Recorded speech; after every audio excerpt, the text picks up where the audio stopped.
All right. Just say your first and last name for me real quick. Lakiva Williams. All right. I was just trying to check the audio levels. Everything is good there. Hell yeah. Let's bring that up. Hell yeah. Are you ready? I'm ready. Scared, nervous, but ready. What are you scared and nervous about? This is my first interview. Don't get me started with you. Listen up, listen up. Welcome to the latest episode of the Boothish Podcast. On today's episode, we are here with Lakiva Williams of Selfie Memphis. Lakiva, how you doing? How you feeling? I am great. I'm doing good. How was your day today? Was it pretty busy for you? It was very busy, but I made time for you. Well, I appreciate it. I appreciate it.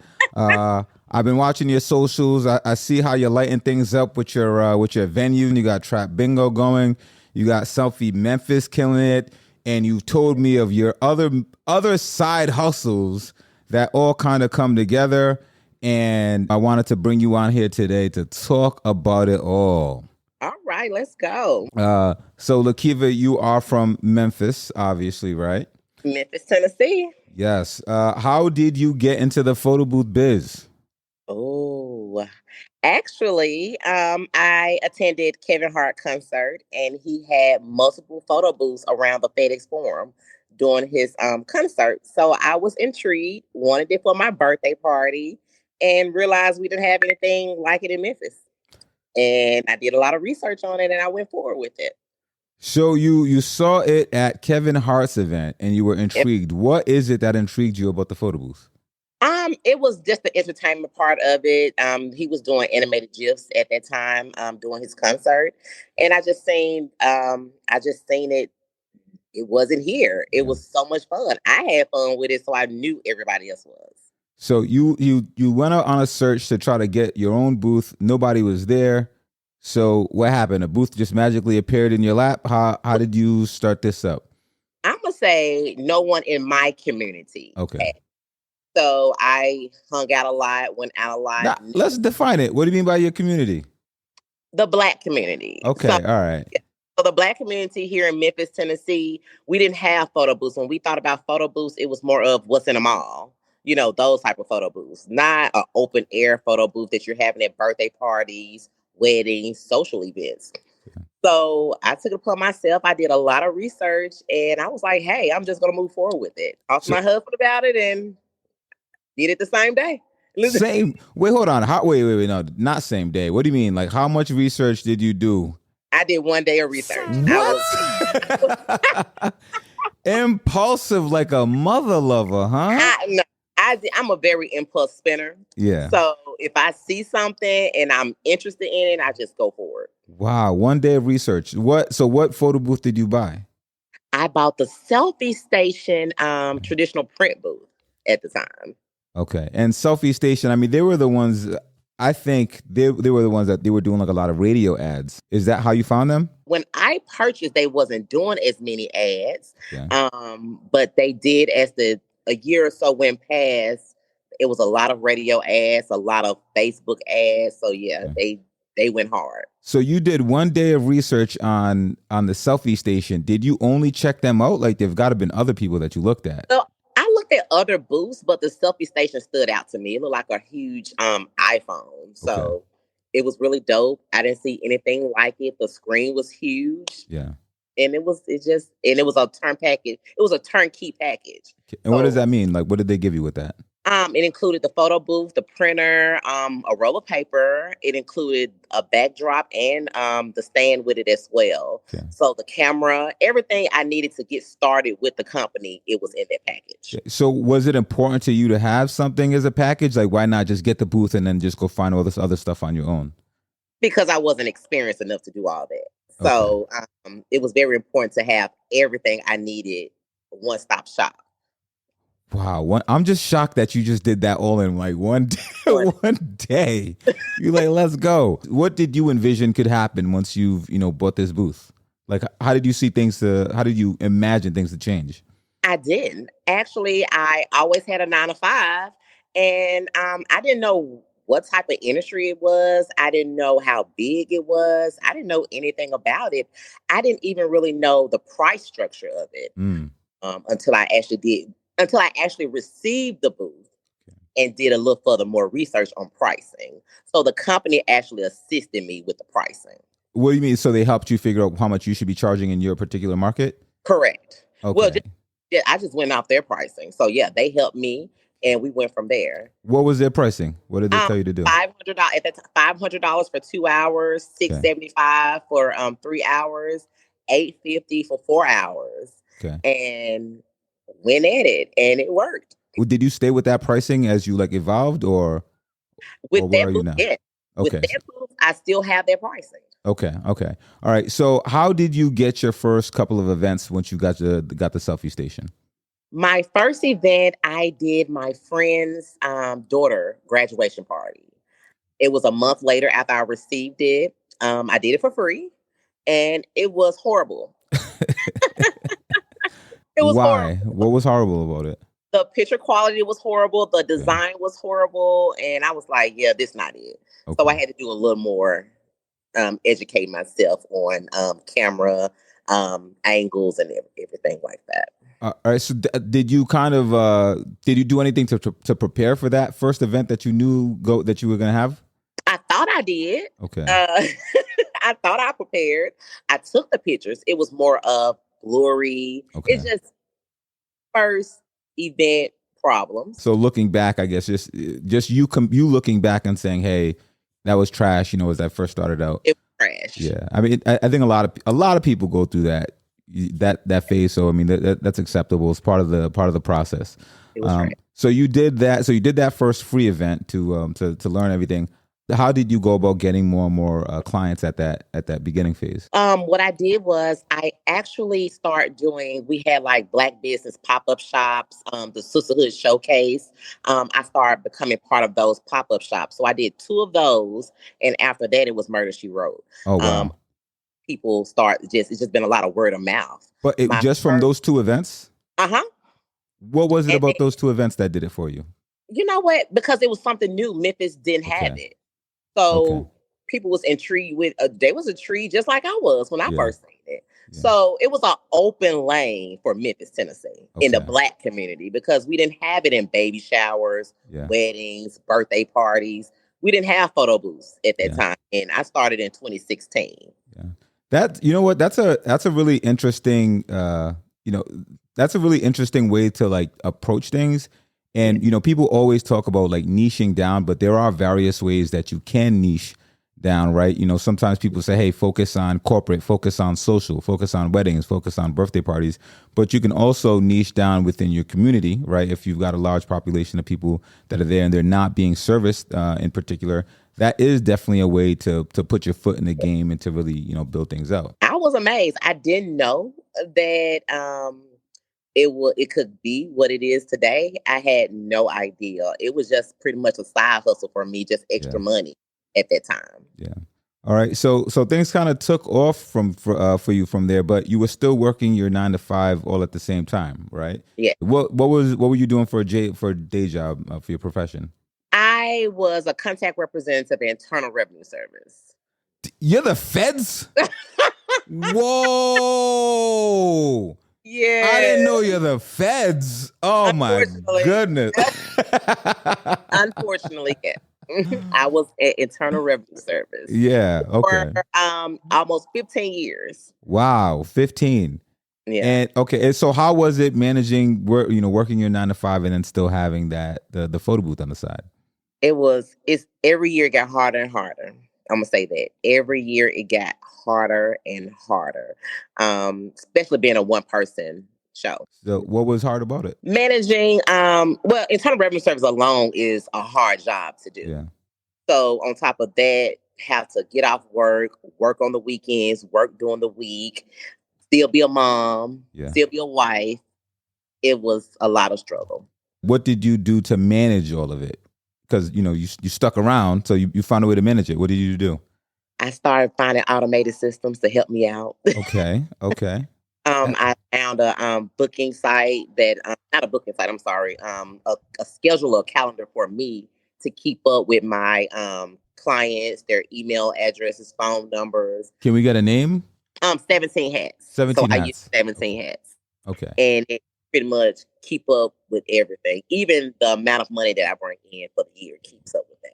What was it about 17 hats though? Like what specifically within the automation that really kind of took off some of that weight off of your shoulder? Oh Lord, keeping phone numbers, keeping up with the note of the client, the calendar schedule, the timing. It just organized everything for me. So you use 17 hats to start to take a little bit more control of your business.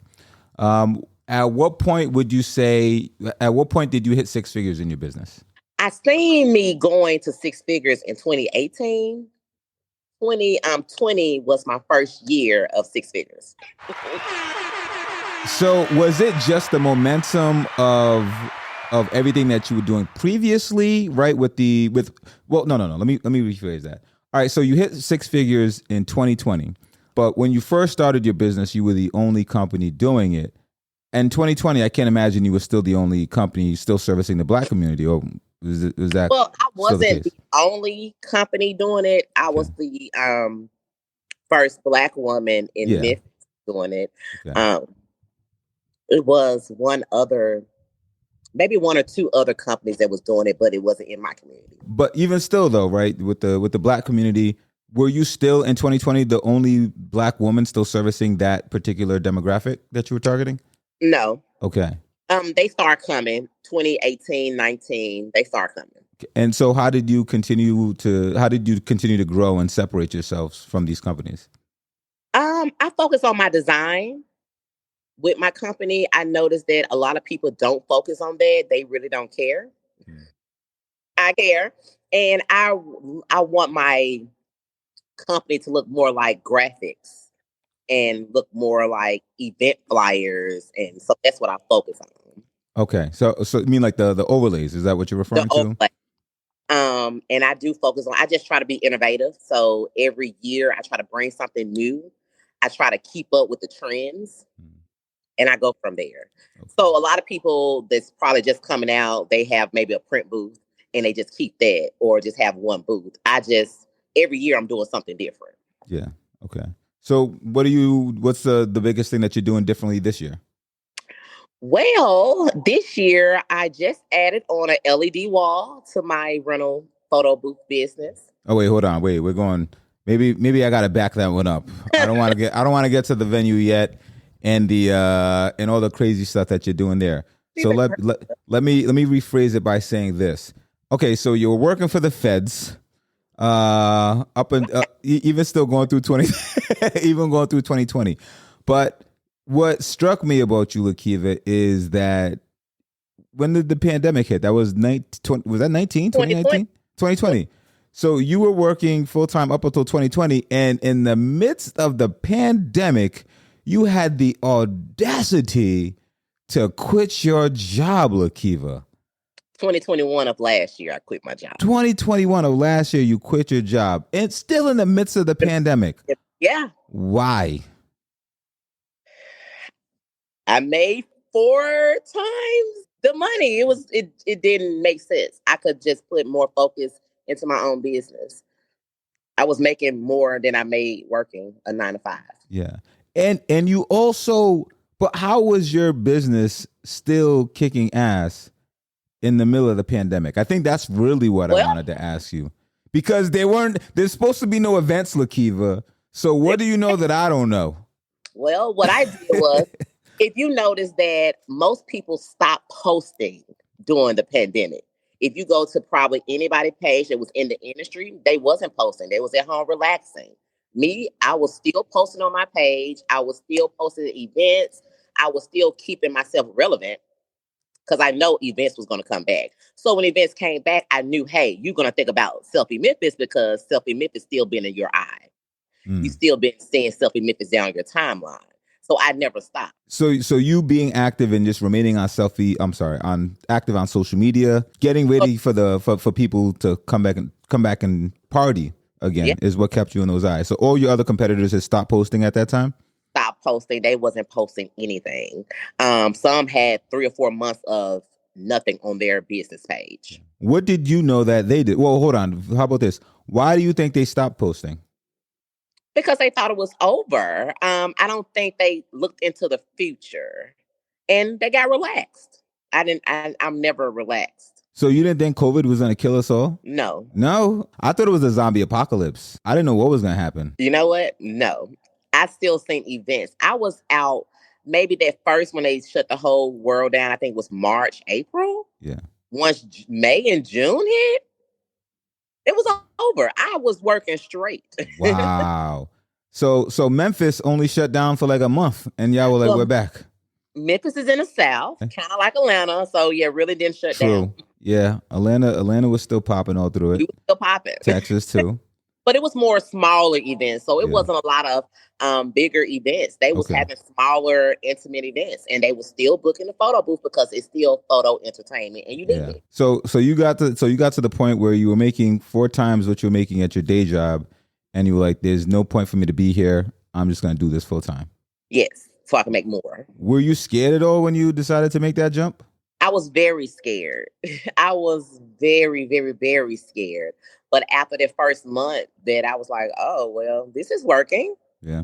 Okay, I'm okay. Nothing's happened. Nothing changed. So, okay. And I'm about to make a year in October of no work, no 9 to 5.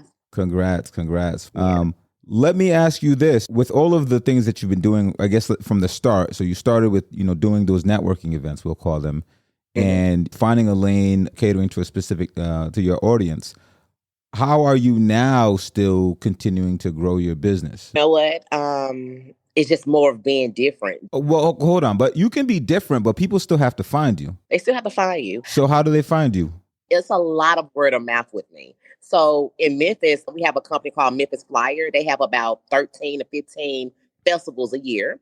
So I'm seeing a lot. I'm pretty much everywhere, and that was my goal, to be everywhere. Well, tell me about this Memphis Flyer thing that you're referring to. So they have different festivals, like the Margarita Festival, the Tequila Festival. Kettle One is a sponsor of those festivals. Let's Brunch Festival. So they have 1,000+ people at each festival. Okay. But how are you incorporated in that? Like, are you sponsoring them to bring your booth there? No, I don't sponsor. The person that's over it, she gives me all of the events for the whole year. Okay. So wants a photo booth. She knows she wants a photo booth at every event, and I'm there at every event. So she give me the dates in the beginning of the year. Okay, so you're doing these Memphis Flyer events, and these Memphis Flyer events just get thousands of people at each event, and you're basically doing such a great job there that the word of mouth from the people who come to that particular event trickle into other events for you. Am I catching that right? Yeah. So you now have a venue in your business as well now. I do. I'm friends. I'm a co-owner of the venue. How did this come about? I love parties, and I love to throw parties. So it just made sense. And of course, I'm already in the party industry, having a photo booth. So it all just really made sense and went together. How does now having a venue impact your photo booth business? In a good or negative way? It impacts it in a positive way, because when people come into the venue, most people already know they want a photo booth. And if they don't know they want a photo booth, I can tell them that they need one. And so I get a lot of business from my own venue. Are you going to put more emphasis on the venue now in using it as a way to grow the photo booth business? Or no? Okay. What's the strategy with it? Just completely separate? It's completely separate. So even if you come in and you have your own photo booth company, that's fine. I don't make you use my photo booth company. It's your choice. So we kind of jumped a little bit fast forwarded through you quitting your job and establishing yourself in your area. There had to have been some road bumps along the way that, caused you to have some headaches. You know what? I had a really, really nice journey, but the biggest issue with me is staffing. That's what I'm dealing with now, is the staffing of getting people that actually want to work, good quality people. That's a big issue of mine. Another issue I wish that I would have did in the beginning is started having to have an accountant off top. I wish I would have done it off top. So that's another issue that I'm going back to fix my back end of. let's start with that staffing issue. Can you tell me a little bit more about the issues that you're having with the staff? Is it they're showing up late? They're coming and they're kicking your equipment over? I don't What's the have deal? staff. Okay. Number one. So that's a big issue. So I have my husband and I have my friends to stuff in, but majority of the time I'm doing 5 and 6 events by myself a day. Wow, a day? Yeah. Wow. So weekends, I have digital booths as well. So a lot of my booths are being dropped off. So I can have 4 digital booths dropped off in one day. So of course those have to be dropped off and picked up. And on top of that, I probably have a 360 in that day and maybe a print booth. Wow. So I'm doing a lot of work. So what are we doing to get some staff on here, man? I mean, you're running around like a mad woman. I am running around like a mad woman, and that's what I'm working on now. I'm actually revamping my website so I can have a tab to, hey, join us now. So in the next month or 2, I will be hiring at least 2 or 3 people. Well, if you want to fly me out on the weekends to come do some of your events, I'm more than happy to take that plane ride. I definitely want to fly you, get your flued out. I need to, for sure. That's how bad I look. That's how bad I am. So where do you go to find staff? What's your strategy to now get some people on there? Well, now I just been looking and just checking people out as I'm out, because a lot of people ask to work with me. Okay. So I can't say that they don't.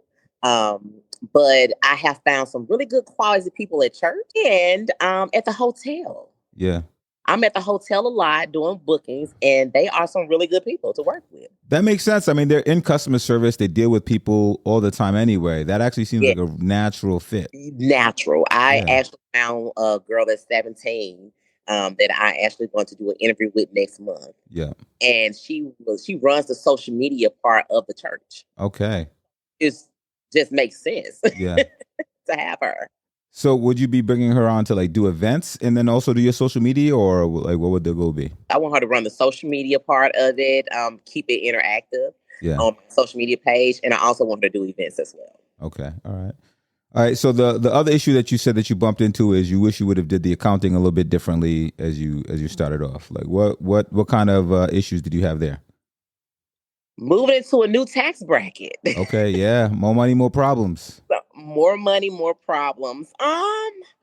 Yeah, I come from the feds. However, I was on the individual side of it. So the business side is a total different ball game. Yeah. And you got to be prepared for that. So being in a whole new tax bracket, accounting is definitely needed. Yeah. Wish I would have did that ahead of time, but now it has been handled. So how were you doing your taxes before? Were you going on TurboTax and doing it yourself? Yeah, I use TaxAct and I do it myself. Mm-hmm. Okay. But now too much. It's too many expenses now. Too many. It's just too many of everything going on now. So what will an accountant, like what will you have your accountant do for you? So my accountant is really going to keep up with my expenses monthly. Let me know even if I can sell my business, how much I can sell my business for, if that's my goal at the end. She also going to do my bookkeeping. She's going to do my taxes. She's just going to keep up with things that I don't have time to keep up with. That's probably, I think, maybe one of the most underlooked things that people don't necessarily think about when they're starting their business. Even me, honestly, when I first started the photo booth business, I ran into that issue, and then I had to go and then, I had to go clean it up, afterwards. Yeah. And it's not fun. You got to clean it up. Yeah. But you want to do it before they get to you to do it. You want to do it before they get to you. You do not want Uncle Sam to get to you first. You don't want Lakiva's replacement calling you up. You don't want that. You don't want that. Trust me, you don't want that. So that's the best option. If you just get into business, definitely get your accountant. Even if you're making $50,000 a year, still get your accountant. Yeah. All right. So Lakiva, right now, if you had to estimate, what is your business roughly gross? Over $200,000 a year. Okay, nice. All right, and as you work towards the future, right? What do you see yourself doing in order to continue growing that and maintaining what you've been doing? Well, my goal is to hit $500,000 a year, so that is my goal. But in order to do that, I have to hire. So that is what I'm working on now. Yeah. Yo, 200,000 is like, as an individual, business owner, that's really good. Again, for you to be doing like these events yourself, like you don't have the payroll headaches. I don't. That everybody else is gonna have. I don't. Other than your hubby might want to raise though. He can't get it.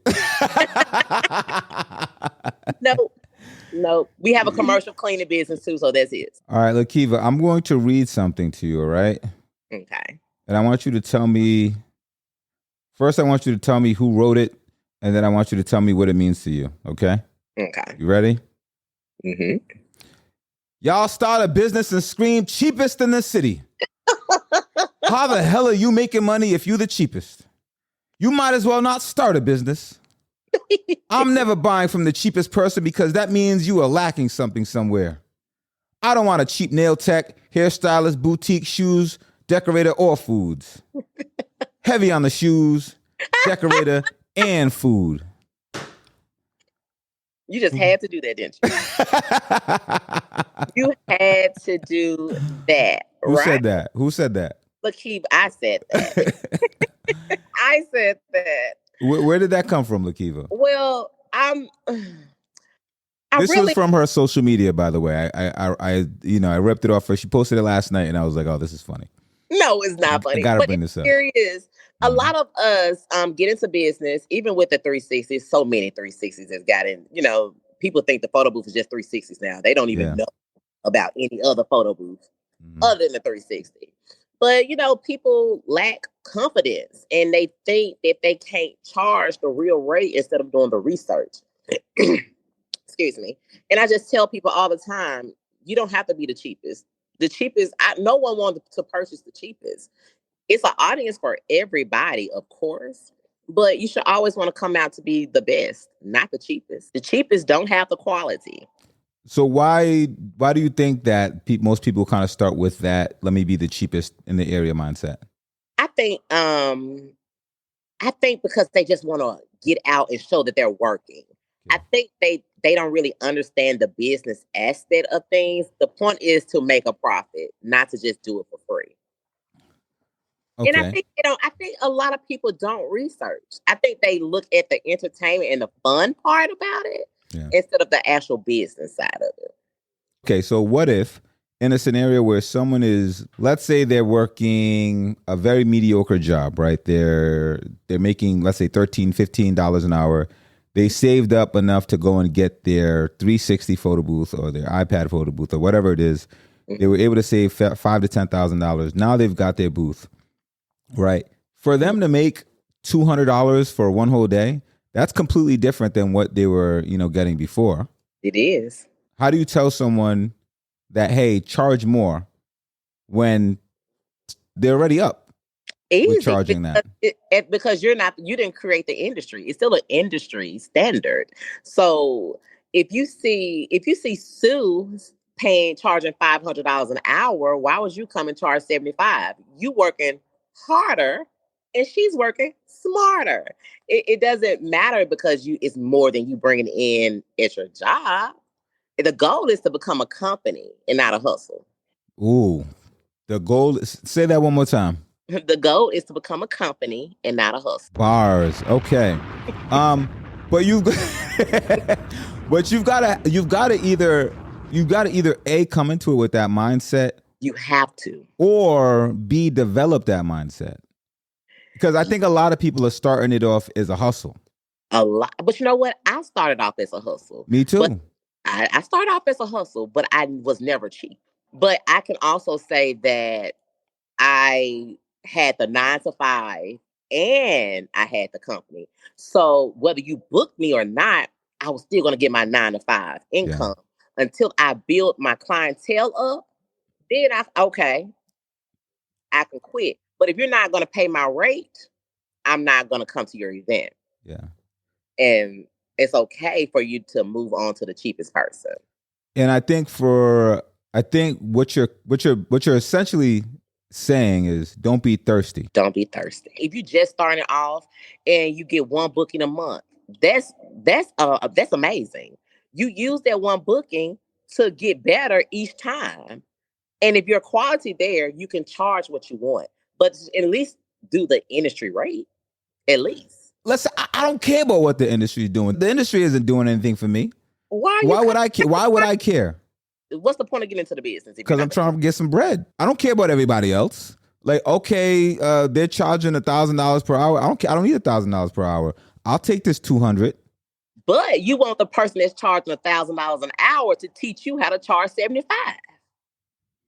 That doesn't make sense.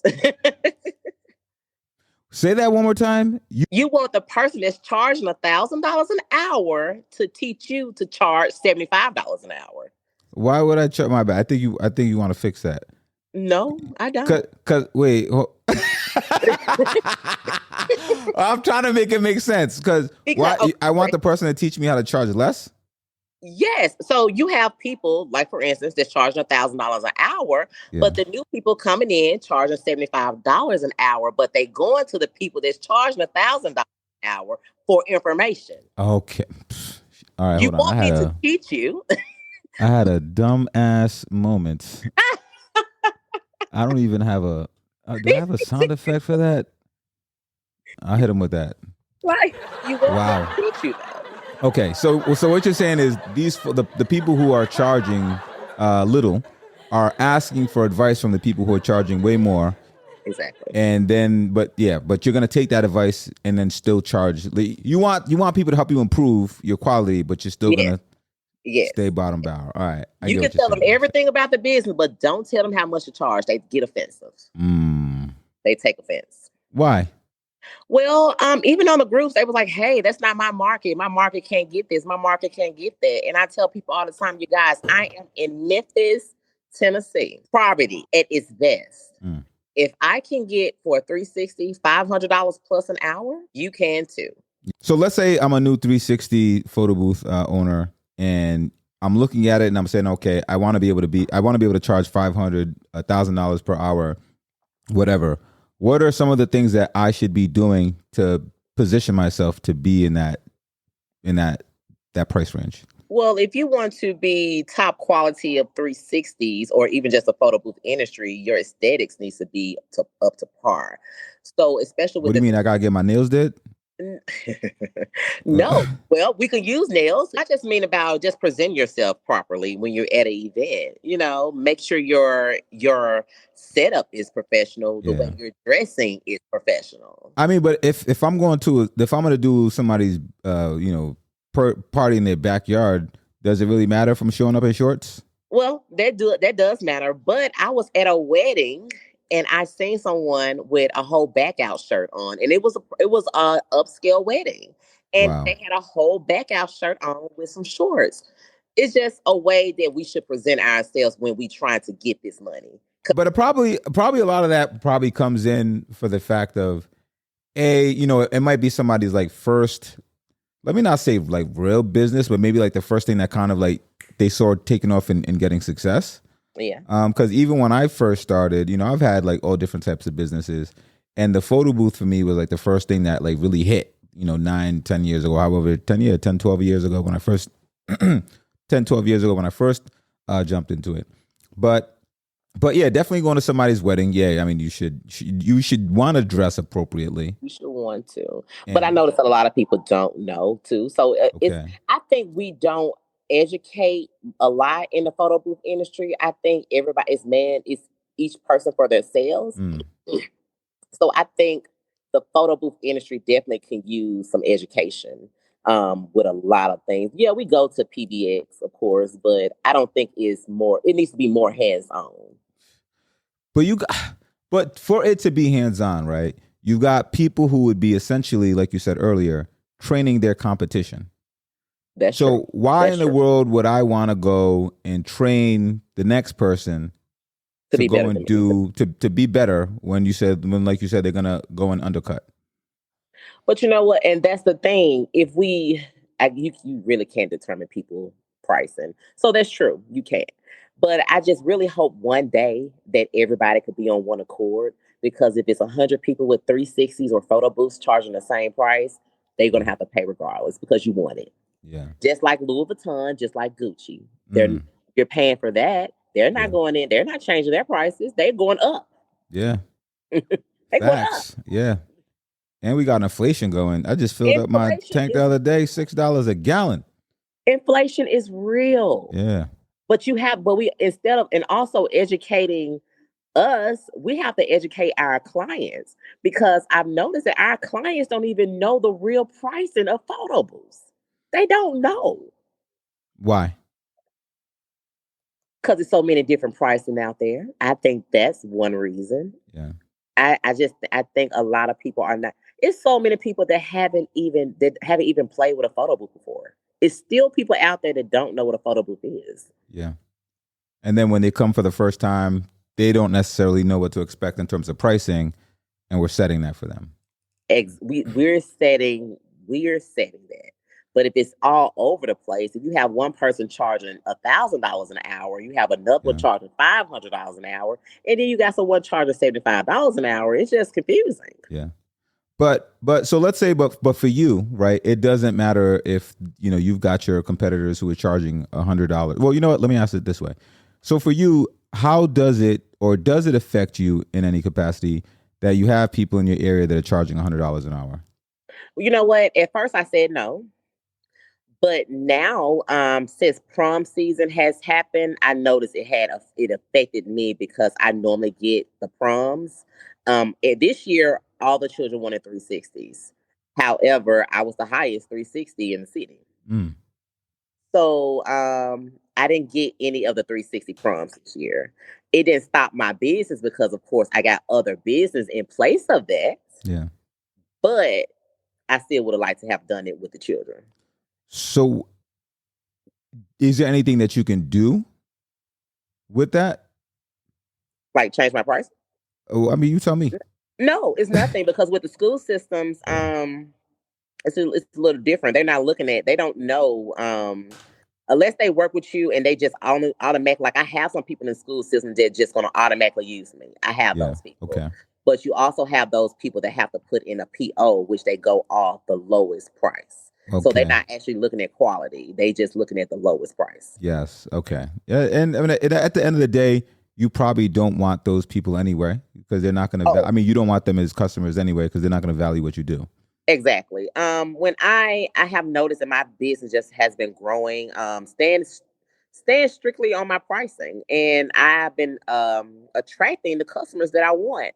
I've been attracting some really, really nice events, and I have really been enjoying it. Yeah. So can you tell me about the nicest event or the biggest event that you've been a part of?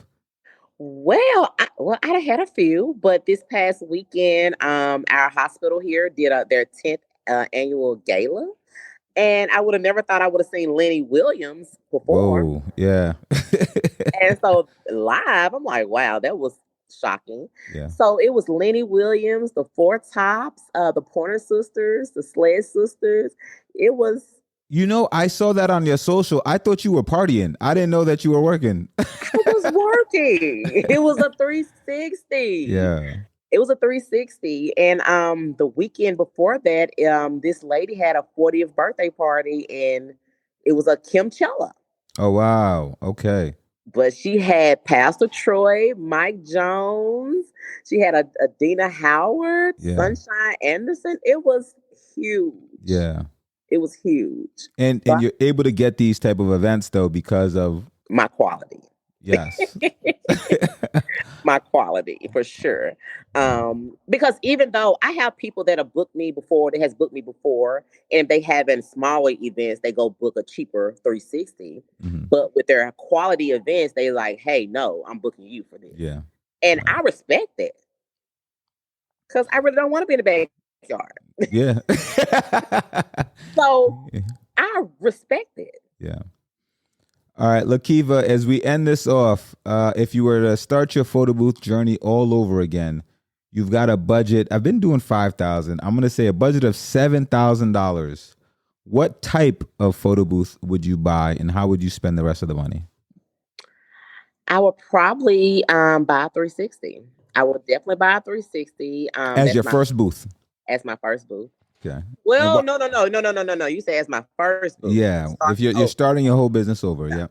I don't think a 360 should be a first booth. I actually think a print booth should be a first booth. Because that's how you get your feet wet. It would definitely be a print booth. So I would just the 7,000. It probably wouldn't cover a print booth. The turnkey of a print booth. Yeah. It would have to be at least 10,000 to cover what because you have to get backdrops and all of that stuff. No, yeah, but for just the booth itself, without the printer, just first booth, just straight up booth. It would be a print booth. Okay. It would be a print booth. DSLR, iPad. DSLR. And why DSLR? Because of the quality. Okay. The quality.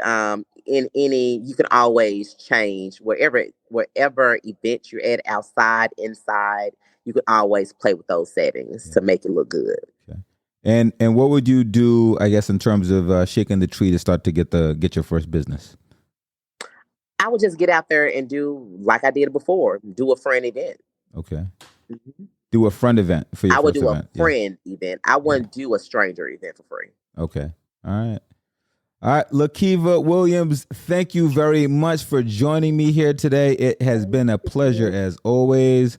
Look forward to continuing to watch your journey and what goes on with this wonderful venue that you've got going on out here in Memphis. Thank you.